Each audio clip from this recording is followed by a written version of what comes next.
Црната листа на САД?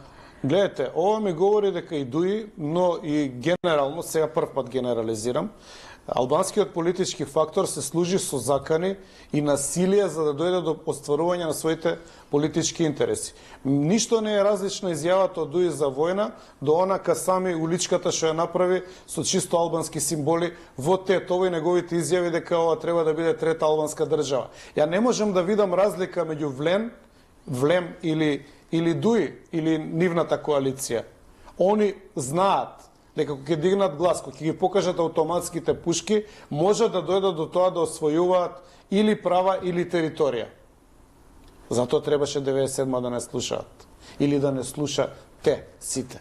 Затоа што ние покажавме дека не се работи за борба за човекови права.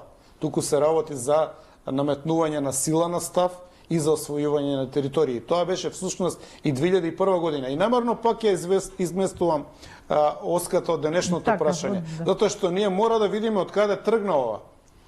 И никој не зборува во Македонија за 2001 или за 97 година. Нема истражувања, нема историски реминисценции, нема документарни филмови. Што се случи во 2001 година? Зошто се промени суштината на државата? Гледате сега што се расправаме. Они таму дигнале шатори. Оној онаму прави етнички чист град во Тетово, најавува голема Албанија и на никој ништо.